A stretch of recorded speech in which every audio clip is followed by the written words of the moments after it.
Fantastic. So good evening and welcome to this evening's Black Doctoral Network workshop series. We are excited to welcome our presenters as well as those who are in attendance as participants this evening.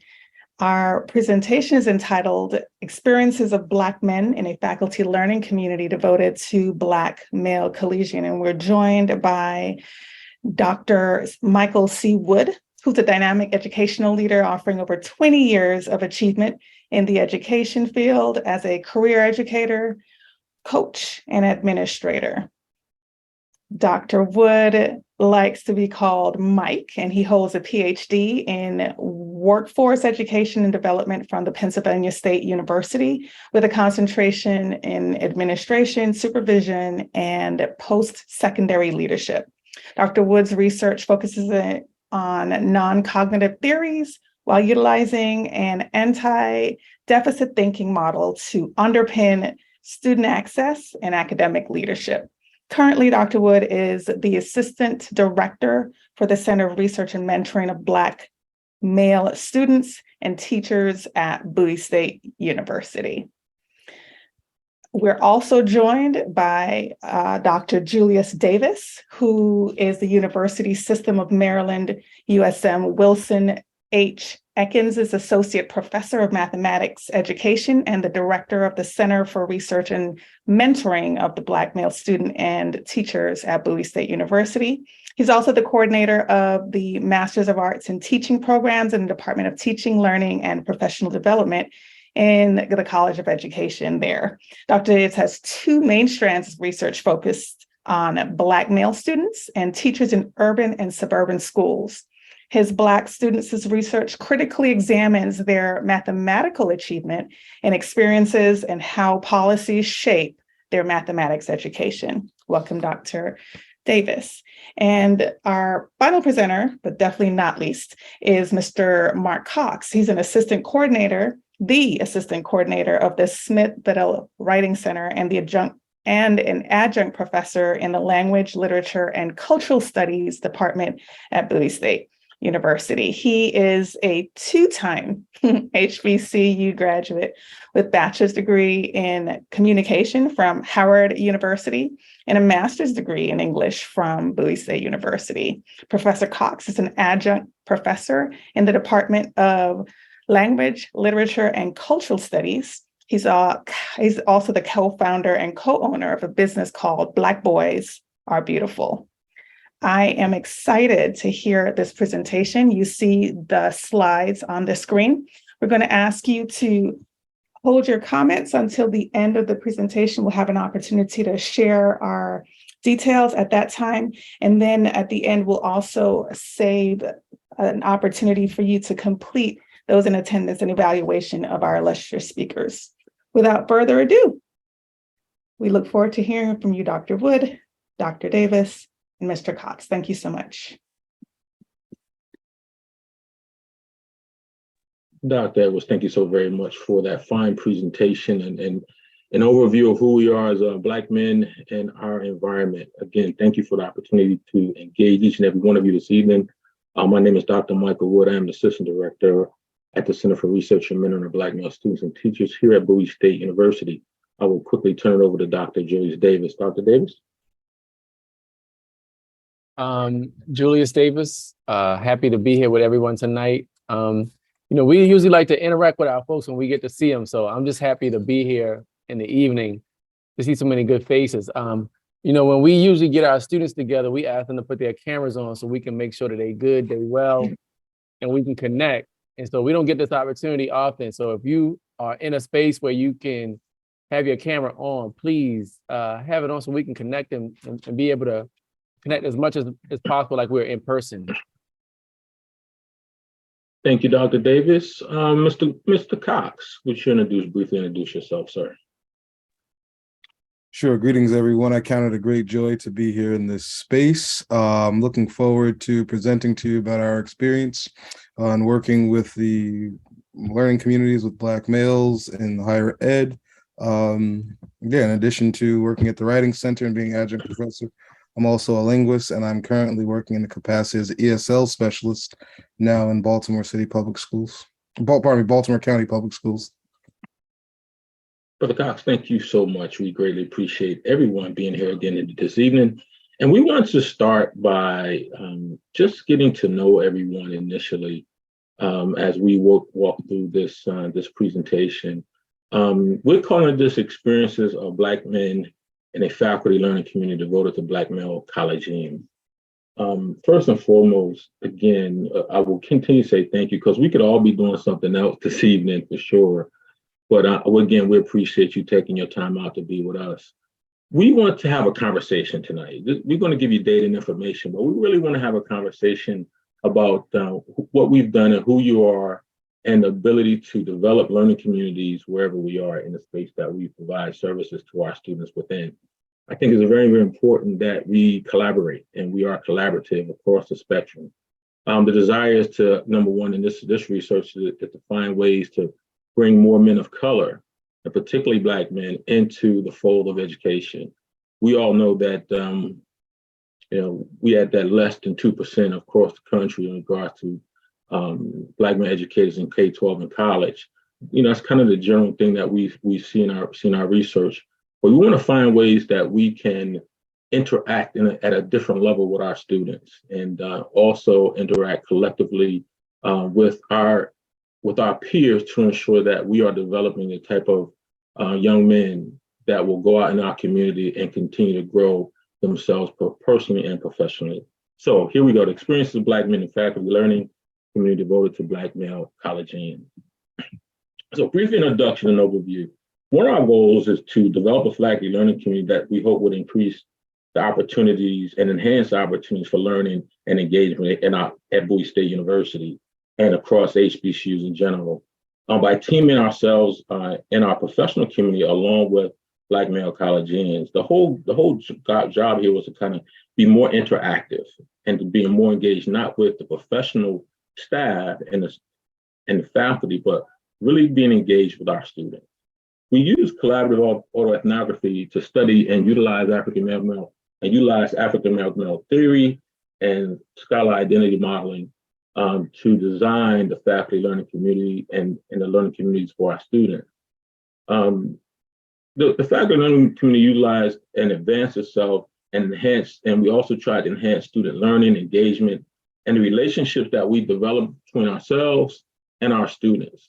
What you will hopefully see this evening is the constant interaction that we've had with our students and with our peers to ensure there is a level of success throughout the last year and beyond. This learning community is still ongoing, and just today we had a learning community meeting that I think was very, very helpful to our next venture as we go into the spring semester. Some of the keywords we're going to see: Black male professors, faculty learning communities, of course, historic Black colleges and universities, and collaborative autoethnography. So our collaboration, we're going to talk about this a lot. We try to collaborate between the Center of Research and Men and Black Male Students and Teachers and the Bowie State Scholar Studios here at Bowie State University.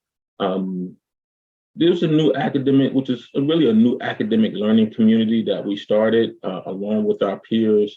The Bowie Man community also is involved, which also had the Black Males in Education Scholar Studio was formed as well. We are hoping that that what we're doing will provide opportunities not only for the staff and faculty, but for our students as they learn and grow with us. There are a couple of things that we wanted to make sure we touched on within that collaboration. One is designed particularly for Black male professors and staff to learn and work together. Okay, and two, to create a safe space for Black male college students and enhance the learning and opportunities for them. We know that we are needed, and the research does show the more we have Black male educators in the classroom, the more successful all students are.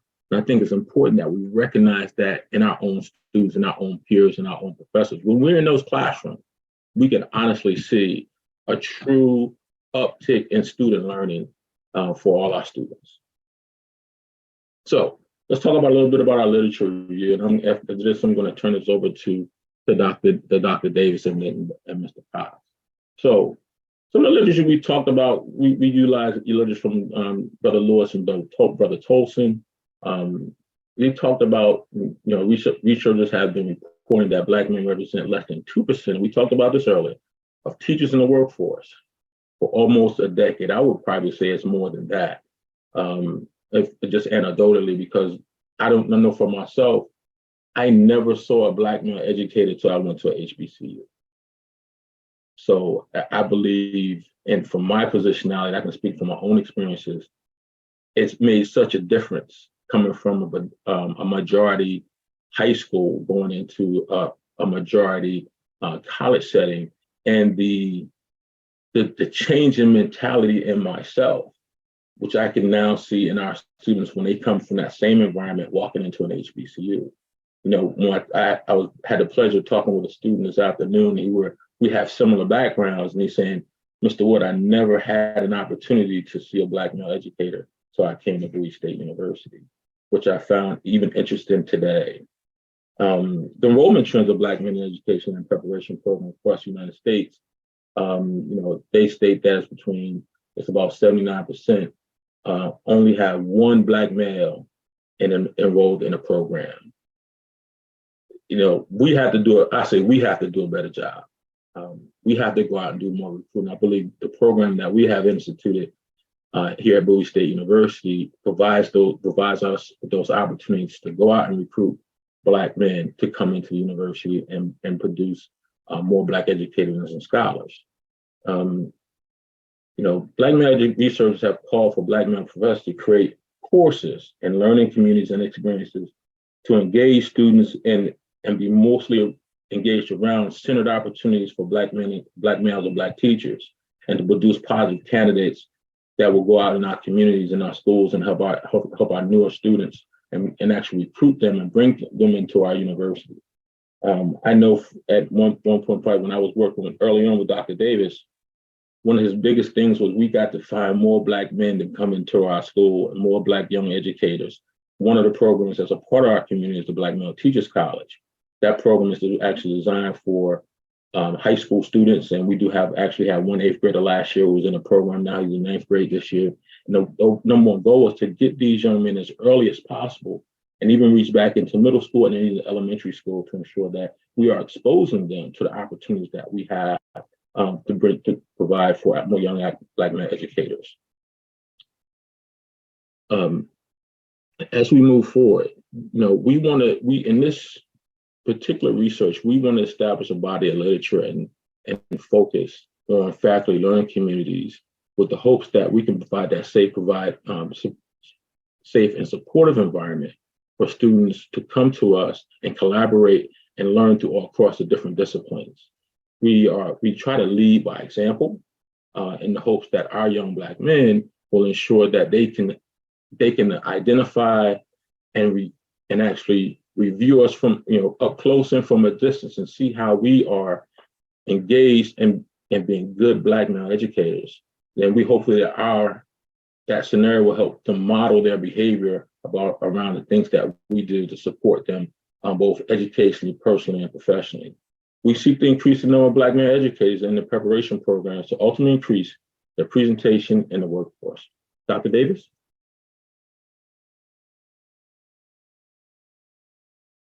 Good evening, everyone. Again, before I go on, how many of you have ever participated in a learning community focused on Black males in education? Anybody in the chat?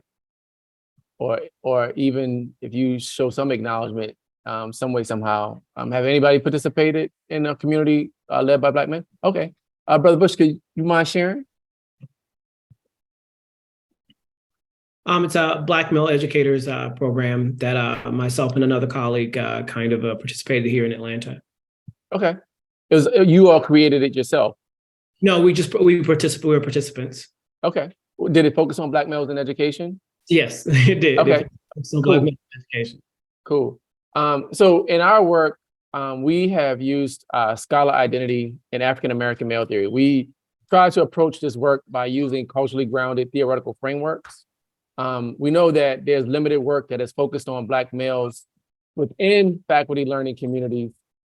And so we thought that it was important that if we're doing this work, that we use a theoretically grounded approach, grounded in asset and strength-based perspectives of Black men. The scholar identity anchors our approach as Black men being scholars, but also our approach in trying to develop Black male collegians as scholars. We use African-American male theory because it's one of those theoretical frameworks that help us to understand that there's no one way to be a Black man. And I think that's one of the things that we see by having Black men lead the community and the Black men in the community, is that none of us are the same, but there's some unifying forces that link us together across the diaspora, because not all of us are American born, but Black men do represent a great diversity that's not often taken into consideration.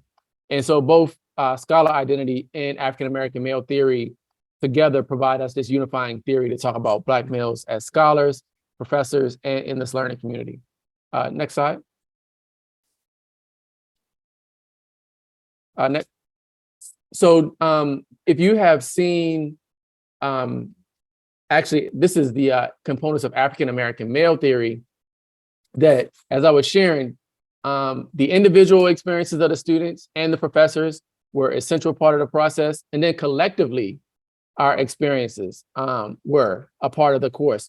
For example, what we found with a lot of the students is that most of them had never really been exposed to Black history and culture like the professors did within this learning community. One of the things that all of us did in our own unique way was to integrate Black history and culture into all of the subjects and disciplines that we covered. We also focused on, making the connection beyond the slavery narrative, but to make connections to the excellence that is us across the diaspora, anchored in Africa. And so African-American male theory helped us to do that and to really help us to think about resilience and resistance of Black boys and men throughout historical and contemporary times. This theoretical framework helped us to look at that element throughout the community. Next slide, please. And so in the learning community, we had 11 first semester Black male collegians. We actually did have 2 Black women who wanted to learn more about Black males in education as a part of the community. And these students' age ranges were your traditional 17 to 19-year-olds. But I think we had 2 non-traditional who were actually the only, at the time, designated education majors within the course. Interestingly enough, with these young men who all were coming from around the country from different places to Bowie State University, one of the unifying things that came as a commonality for all of them was, the issues that they were dealing with regards to the pandemic and how it impacted their last year, and then them coming into their first year of college to in-person learning since they lost so much during their senior year of college. Next slide.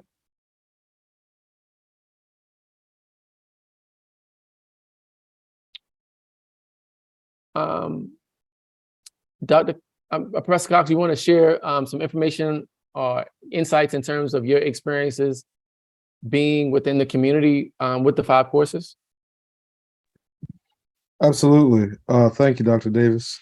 So as we've said, it was various subjects that were taught. I was responsible for teaching English 101, and of course, teaching English 101 at a HBCU and within the community.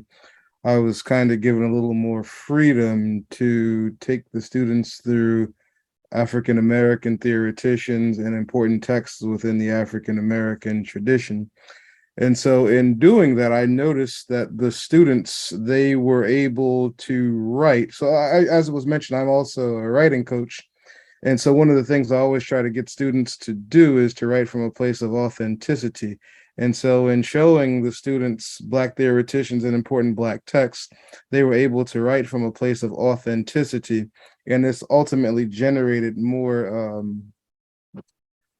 substantive essays, if you will, because I don't really like using like the customary rubric, so to speak, but more like substantive essays in this English 101 class. And just about everyone who was in the class did exceedingly well at the end of the semester primarily because they could see themselves in what we were teaching.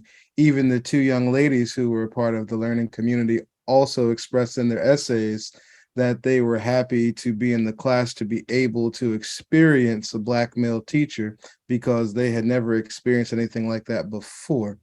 And then the young men in the class, a lot of times the young brothers are, nonverbal. And so in teaching them about themselves, something clicks. They were able to, come alive and see their value as a student and as a writer. And one of the things, I think it was one of the brothers, I forget his, I think it was Jaden. Yeah, Jaden, one of the young brothers there. He was explaining that he had never heard about the Black communities outside of slavery, like in the North. We were going over like Richard Allen and the AME Church and Prince Hall. He had never heard anything about that because in his mind, he was thinking about slavery as our genesis in the country. But outside of that, there was this achievement piece that they had never heard of. And so it was interesting to say the least, because at the end of the semester, one of my assessments that I gave was a lecture that was on YouTube by Dr. Wade Nobles on Black identity, and they knocked it out the park. They were able to take what Dr. Nobles was saying and really begin to see themselves and most of all be able to express themselves. And many of them also said they were interested in becoming English majors as a result of being in the class. And then also what I want to share is that in the meetings, when we would meet the faculty who were teaching in the community, we realized that because we had all kind of drank from the same well, if you will, of Black scholarship, we were teaching a lot of the similar philosophies and theoreticians like Dr. Naim Akbar, Wade Nobles, Francis Cress Welsing, Dr. Anthony Browder, all these authors and thinkers. They were all kind of along the same lines and what we had been experiencing.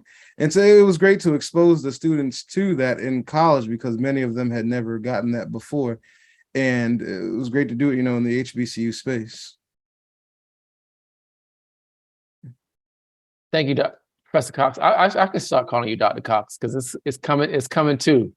Dr. Wood, if you don't mind moving to the next slide. Dr. Cox shared with you his writing, his course within the community, but we also have mathematics, African-American history, and introduction to education. And as we indicated, most of the courses were taught by Black men who were Bowie alum. Dr. Wood and I happened to be the only two who were teaching in the course, in the community that were not Bowie State University alum. Although I feel like I've been already elected and installed into the Bowie State University Alumni Corps. So someone is going to have to tell me that I'm out of the community if that is such the case. Well, hold on, I gotta interject something, Doc, because you gotta let the people know that Dr. Davis just received in the last couple of months his full professorship at Bowie State University. Well, thank you, good brother. But that was also, I'm glad you make that point because one of the things that I appreciated about being in the community, so we had, as you can see on the slide, folks who were adjunct, folks who were tenure track, folks who were in doctoral programs, folks who were staff, all functioning together without this concern over rank, without this concern over we were just basically learning from each other. And it was a great experience. And actually, Dr. Cox and I, he's still working with us. And many of the men who were in this community, we all still collaborate with each other. Do you mind going to the next slide as well? And so as Professor Cox was mentioning, we had these summer and biweekly meetings to discuss amongst the community what were some of the things that we were planning in our respective courses, what were some of the experiences that we were having. And then we also work together to provide collaborative experiences. So one of the things that we do when we launch these communities is we do basically what we call a launch, and all the Black male professors in some way contribute to activities for the launch. And so that's sort of our first opportunity to co-plan together and co-lead together. And so we created this launch where Professor Cox did his now in my mind, famous bodies of writing activity that we actually started with the college students. And then we actually, during our community, were able to do it with K through 12 students. And the students were, as a part of it, leading it with other students. And so we got to learn a lot about the students through those activities. We actually had the students doing things on Marcus Garvey, Malcolm X and Betty Shabazz, and who was our last one, Dr. Wood? The name escapes me right now, but all of our groups were named after Black historical figures, and that the students were required to kind of learn deeper about those historical figures and to integrate them into the course, but also integrate them when they develop lessons for other students that we would do in the community. We had them visit one of our partner schools, which is Statesman Academy for Boys in Washington, D.C. The Bond Academy, which is one of our partners, they have a Saturday Boys Institute. They taught them. One of my colleagues facilitates Jack and Jill in Prince George's County. And so they did lessons for those students. And so they got a wide variety and opportunity to interact. And we wanted to make sure it was non-traditional. It wasn't your regular experiences that you would have in a teacher ed program or in education. We went to unique spaces because we wanted them to think broadly. And also too, many of the young people that were in the community were not all convinced to be educators or did not have education as their first major. We were trying to expose them and to get them to consider becoming educators. Next slide, Dr. Wood. And so as I was sharing, these were some of the activities that we did within that opening launch. We did Grounding Your Philosophy of Black Education. Professor Cox did Bodies of Writing, Words Make People, really making students think about what kind of word choices that they use. One of our other colleagues, Professor Maurice Robinson, facilitated Your Bigger Game, getting students to think about life and how they make certain moves to set themselves up for a certain life trajectory. And our math professor in the group, he had students engage in flight paths using different types and sizes of paper. Yeah, so I see somebody knows Mo. Yes, a great brother to work with. Multi-dimensional brother too. But yeah, these were some of the collaborative activities that we actually planned together in the community. Dr. Wood, next slide. Did you want to jump in? Because I'm sort of going in there. Any brother want to jump in? Because once we start talking about Black males in education, it's hard to get me to stop.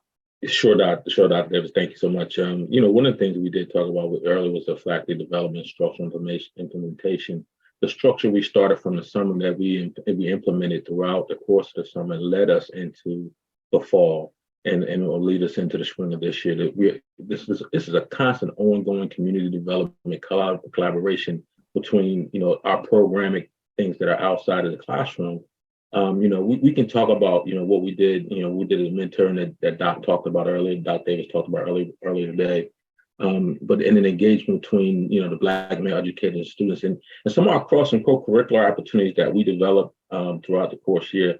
Brother Robinson did a Bowie Man podcast, and it's actually on our website. If you get an opportunity to take a look at it, I think it was such an interactive opportunity, not only for ourselves as in the faculty learning community, but also our students, and the engagement that they put together and he put together for us was insurmountable. I think it was important that our students had the opportunity to talk about their own concerns as they saw themselves as freshmen coming into Bowie State University and some of the challenges that they face. And we had got a great Q&A throughout the course of the morning with the hopes that the communication was really on point, because this is one of some of the first times our students got a chance to talk about how they perceived themselves, how they looked at themselves as Black men and Black women, but also how they saw themselves fitting into the new campus environment that they were engaged in throughout the course of the semester. And they got a chance to talk about the professors that what they work with, and how they felt, and how they made them feel, how they were interactive, and the overall educational engagement that they had the opportunity to be a part of.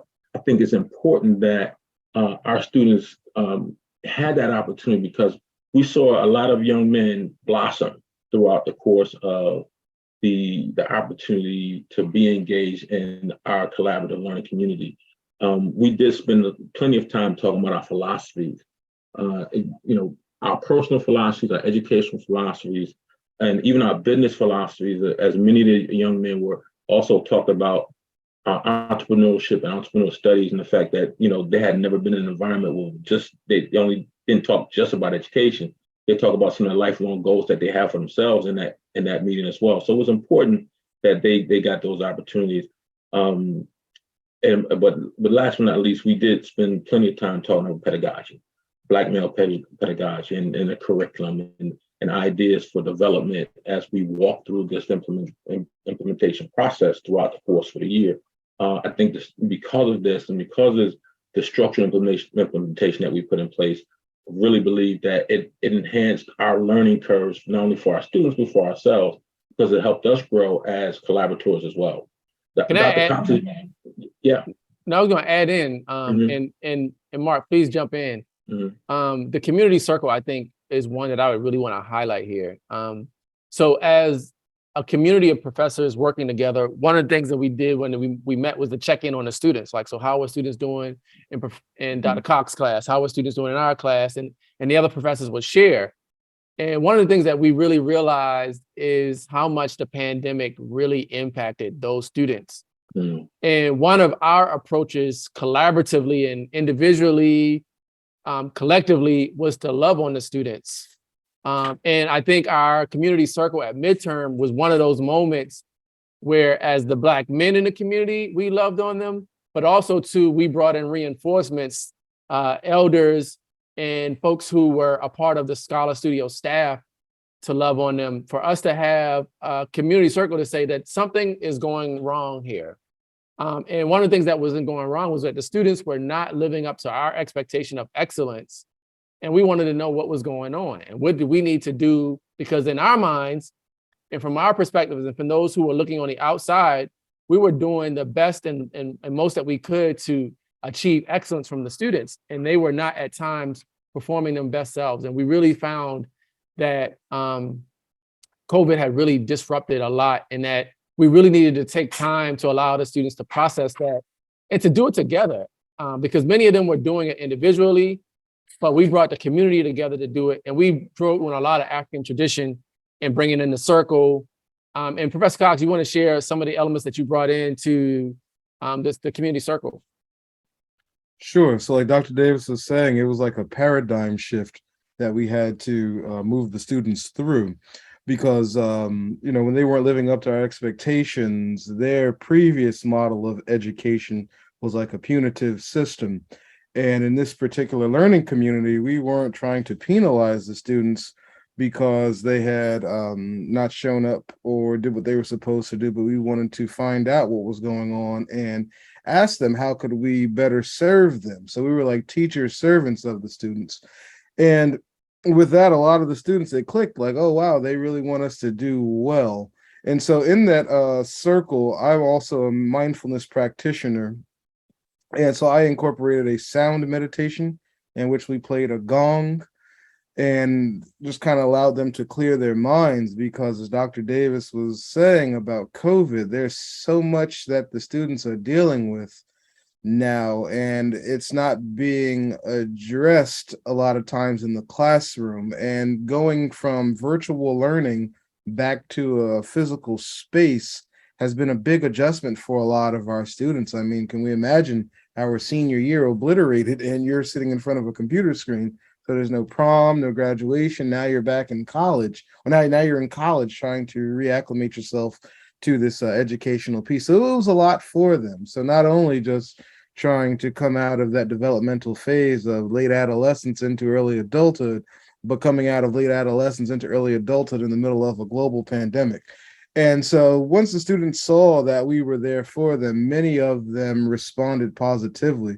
There was even one student who I hadn't seen since the launch, but he showed up at the end of the semester and knocked his work out and then shook my hand and told me thank you for giving me a chance and believing in me. And he would still come up to the writing center to see me and say hello. And so, you know, it's that relationship building and transformational education, not just transactional education, which is one of the things that this particular learning community was able to offer. And, you know, one of my research interests is in the ontological vulnerability in African-American people here because of our, you know, strange experience here in America. And so, you know, in the English class, I find that the identity piece is really at the center of getting our students to be able to write better.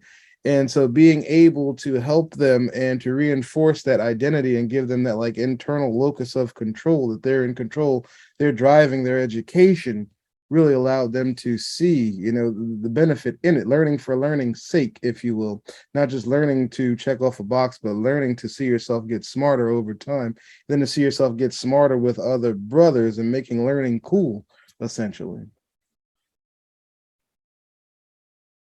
Thank you, Dr. Cox. Dr. Wood, next slide. Oh, you want, unless you wanted to add Sure. something on. No, I do. I want to add something. We didn't. I just want to focus on the impact that it had. And Brother Cox, you touched on a little bit about what we saw and how COVID really affected our students and how they began to slowly open up to us. That environment, I had a huge. I consider that had a huge impact on myself because all of a sudden, we all too were coming out of COVID. Our educators were coming out of COVID, and we had to recognize that as well. Though we're professional staff, it did change how we interacted. It did change how we communicated with our students. It did change how we were engaged with our students because for a year and a half, 2+ years, we didn't have a whole lot of engagement with our students. I wasn't able to bring a student into a classroom or into my office and have those one-on-ones that we were normally used to having, and hopefully give them good and positive directionality as to what will be the next best step in one particular class versus another. What are your long-term goals?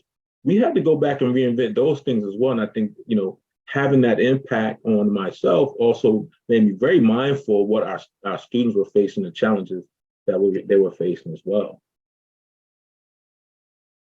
Next slide.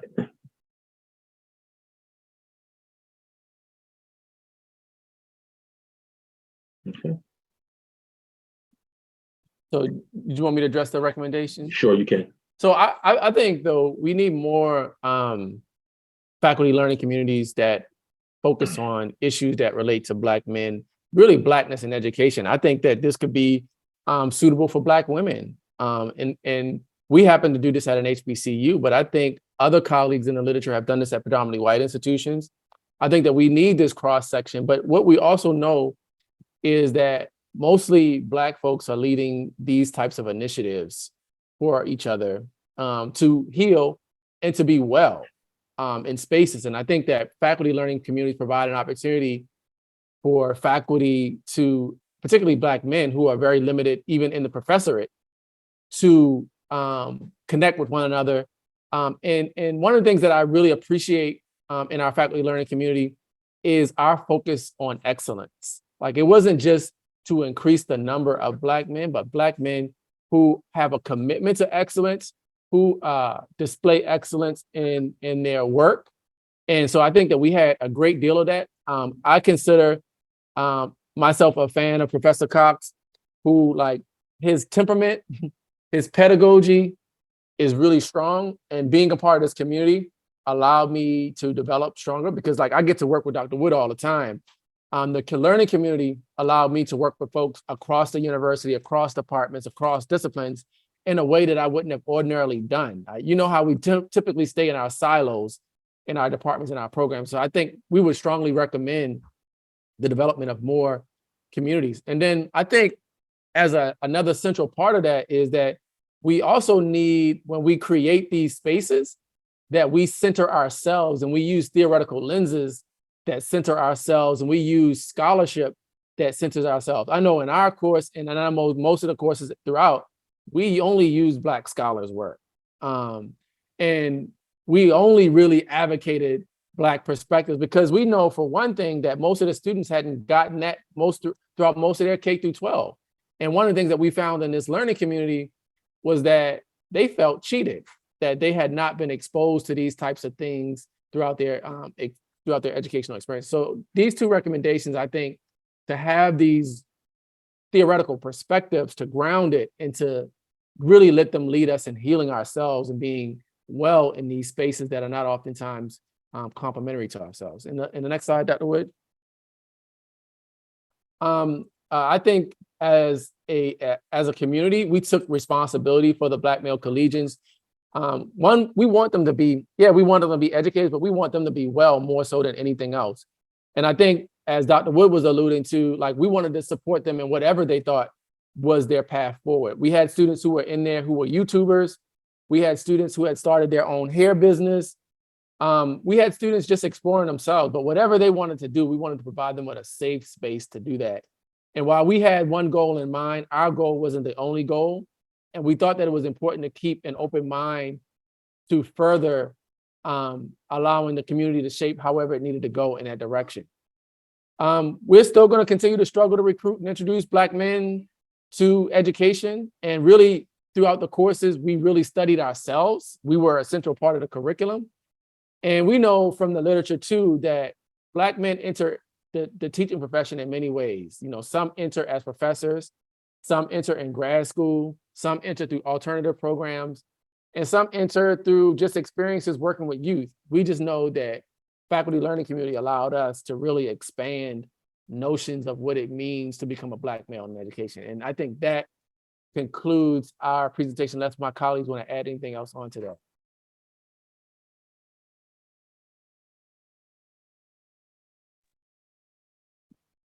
Yeah, no, I don't have anything to add. I would definitely be keen to hear what people think. Yeah. So we open the floor for questions if colleagues have questions. Well, thank you all so very much for your wonderful presentation. If you would stop sharing the screen so we can see each other and take questions at this time, that would be wonderful. Sure. What questions do we have?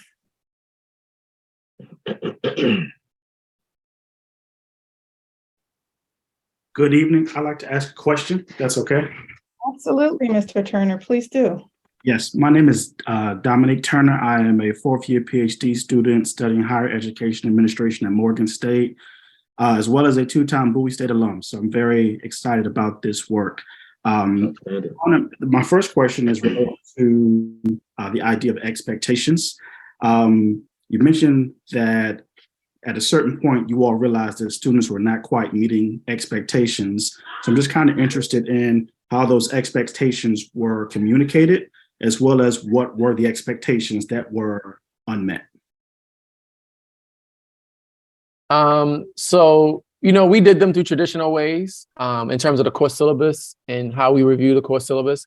We also did them as a community when we, did the launch, and when students actually sign up for the learning community, they're given an orientation to what to expect within the community.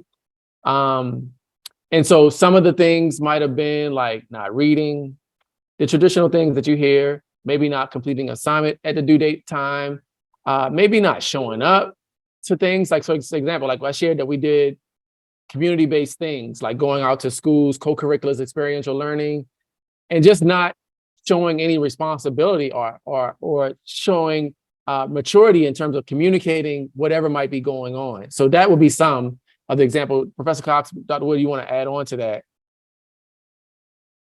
Well, yeah, we talked about the effects of COVID on our students. And I saw a lot of that when we were working with them, and I've talked to some as well, and they said, all we did for 2.5 years was sit in front of a computer, and we got very, very used to being at a computer, being on our cell phone, not paying a whole lot of attention. They were very brutally honest. And, sometimes I will open up the computer and go to sleep in class. My teacher wasn't checking on me as long as they saw my face. They brought a lot of that malaise into the classroom. I mean, it really, really did. They brought that malaise in, and it was a challenge not only for them but for us.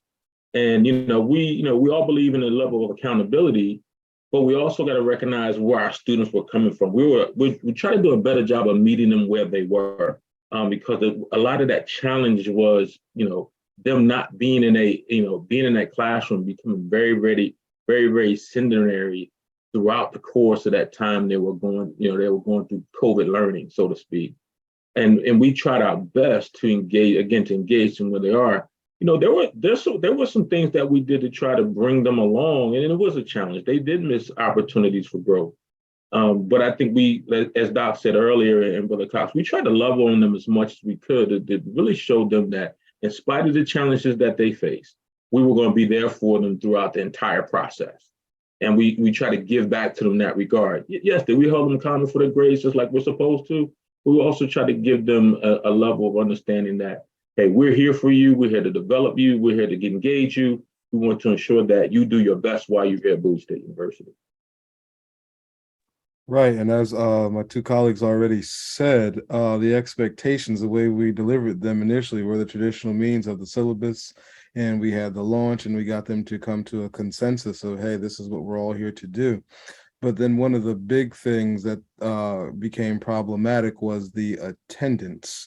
And that's where the intervention had to come into play with the circle of loving on them to let them know that even if you don't feel that you're prepared for the class, we still want you to come that day because there's going to be information that's disseminated that is going to help you and allow you to grow and see yourself. In my class in particular, in the English class, one of the ways in which I teach is from the Socratic seminar, in which I'm asking them questions so that way they begin to think for themselves. And so for a lot of them coming from a traditional public school environment, they weren't really used to this idea of what do I think about it? And so that was also a big thing to get them to overcome. You have ideas on the topic. It's not what the teacher necessarily wants you to write. First off, let's start with how do you feel? How do you think about this topic? And then go from there. And so there was a level of maturity, being able to see things from that perspective and growing. But after every class, the students would come to the front of the class and dap me up. That was also interesting as well. I hadn't really experienced that in other classes that I've taught at Bowie, but I think it was the camaraderie or the big homie type of hierarchy that exists amongst Black males. And it's good to see you again, Brother Turner. I think I interacted with you a few weeks ago at Morgan's open house. So. Yeah, Definitely. Thank you. yeah. Can I also add, just really quickly, I think I lost my thought. Don't worry about it. It's nighttime. Don't worry about it. We hope it comes back, Dr. Davis. This is what I was going to say. We also left it open for the students to contribute expectations to the community and to the course. It was never whatever we put in the syllabus was the final, right? And whatever we said as protocols as professors was the final. We always left room open for them to contribute something to how we move the community and the class forward. So that I think that what's often missing times is that students don't have any say in their educational experience. And I think that was also a part of the expectation that they contribute when they had insight to how to move the community forward. I'm curious about any longitudinal work that's being done with the men who were present for this experience. So right now we've been in pilot phase, trying to really set up what the community is going to be like, because our goal is to build it out over multiple years. We also have a framework that we've developed on the preparation of Black male educators that we are working to get the data collection structures in place as well. And so our goal as to be a part of our university's licensing and accreditation system, to have the data that we collect on all of what we're doing with the males to be in that space so that we can look at that longitudinal, particularly once they leave the university, what their majors tend to be, from start to. So we do have some data collection tools in process, but we are still, I would say, in pilot phase of trying to make it longitudinal and building this out. Thank you. I had one last question, and then I will stop. My question is related to how might graduate students, as students, be incorporated into this type of experience with the study? I know that there were graduate students who were teachers and kind of a part of the administration of the program, but how might graduate students be incorporated as student participants? So it's funny you say that because I actually did have a course with Black male teachers. It was a research course, and we actually used a similar methodology to study their own classroom, but then to study ourselves as Black men being in a graduate level research course. So the other thing is that as a center, we do have a level of focus on undergrad, master's, and doctoral. And we have tried to shape the doctoral work as well as the master's level work of our students, really starting at undergrad, but also at the master's and doctoral level. So I think that we are always open to working with doc students who have an agenda or research interest aligned to what we do in the center. Dr. Davis and Mr. I just want to share one thing with you very quickly because I want everyone to see that this community is a large community, and ultimately we want and we hope to engage each and every one. You will see some of the pictures. Just to give you a general idea, it's just our faculty learning community is broad. With the different programs actually run through the Center of Research and Mentoring of Black Male Student Teachers, which is our logo here. You know, you see information in a picture from our students during the course of the year.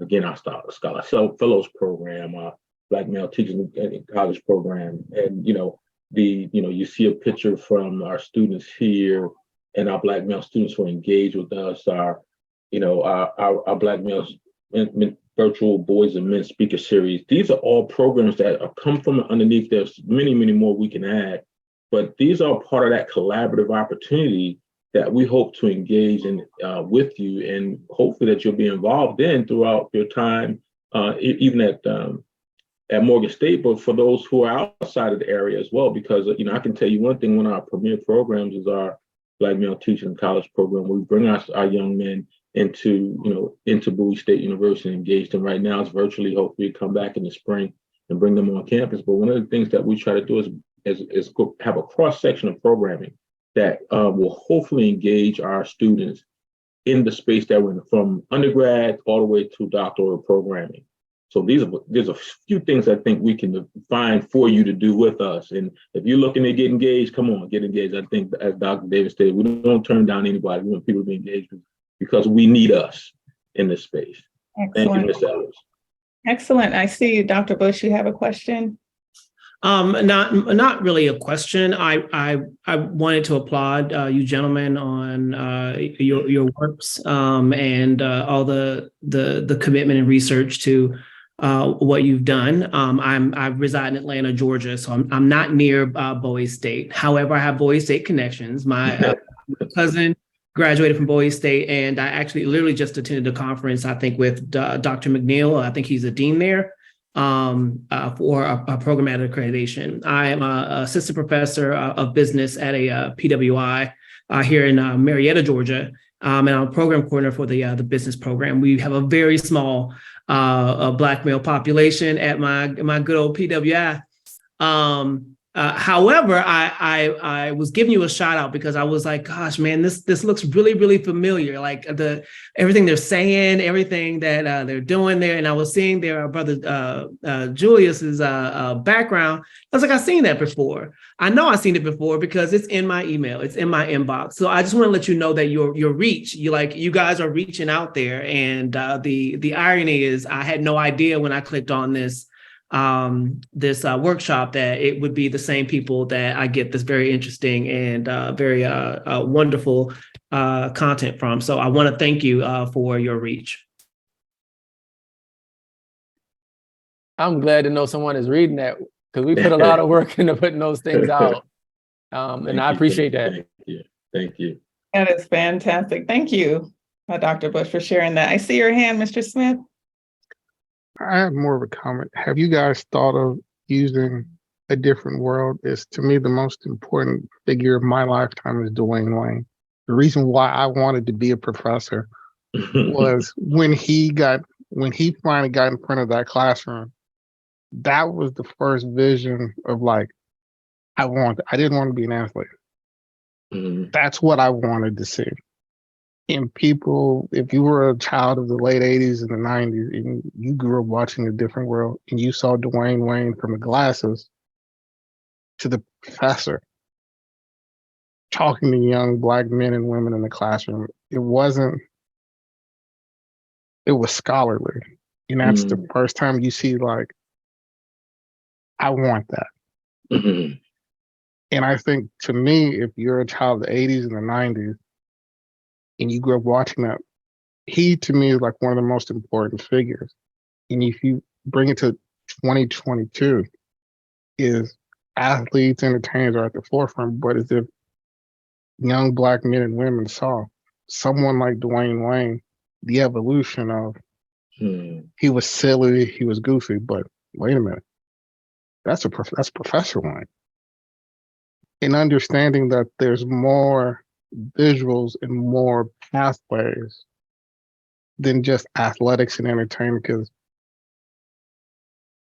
as I got older, that to me is probably the most important show of my lifetime, in watching his evolution of what it meant to be a Black scholarly man.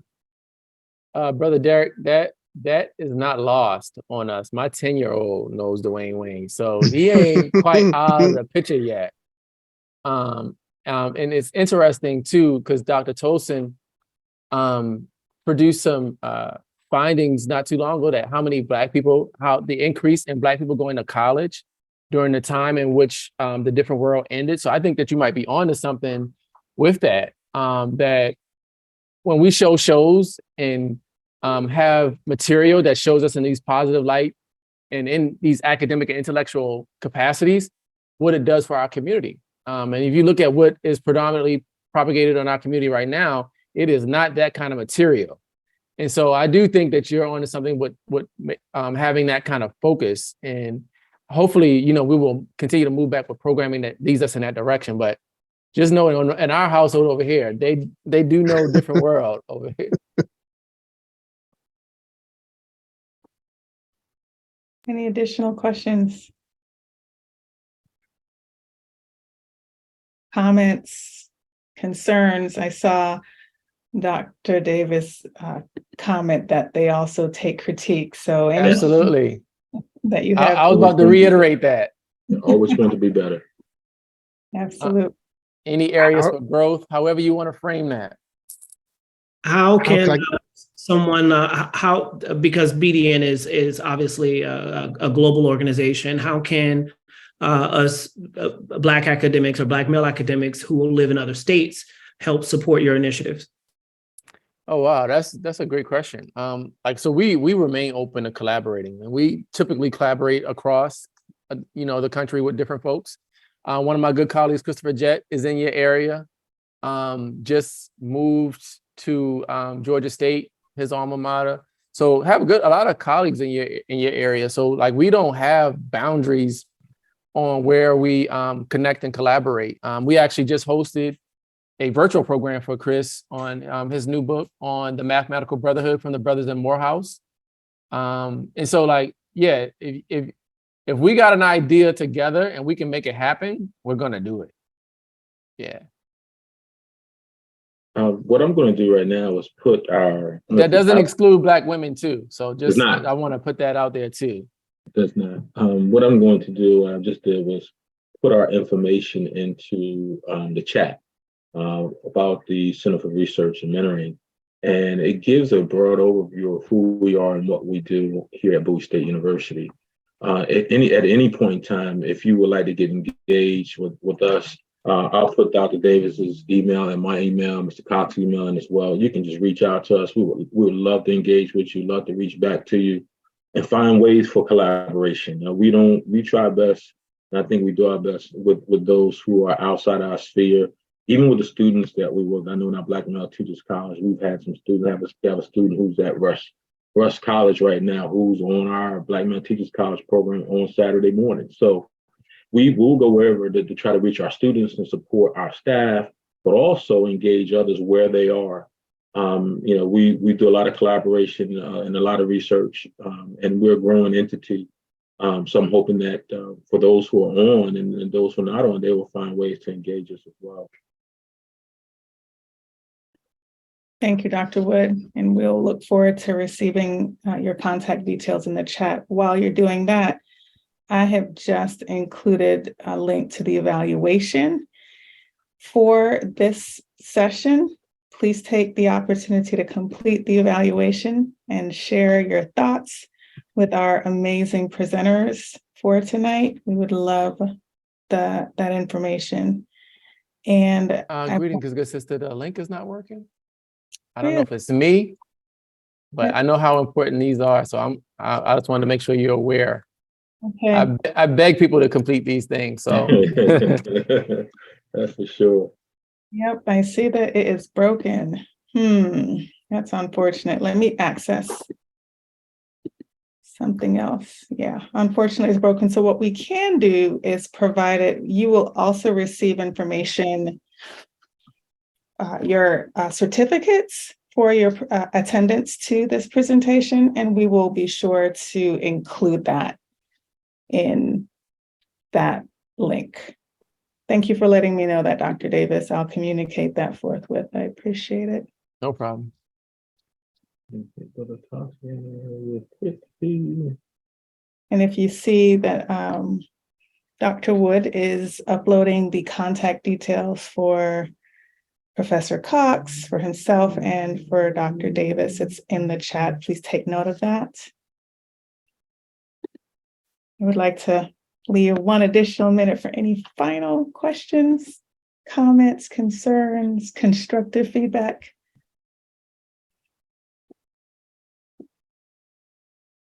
I can just say this was great. This was my first opportunity to interact, and I hope it won't be my last. So appreciate connecting with you all. And looking forward to future collaborations with anyone in this space. Well, I can say I'm a BDN member, and I remember BDN first getting started when I was doing some grad work at Penn State, and I was coming down to Philadelphia and coming to Atlanta to be engaged. I was planning on coming to this most recent one, but unfortunately I got COVID. But it's good to see so many who are still engaged in the network and that is moving forward. And again, thank you so much for giving us the opportunity to engage with you this evening.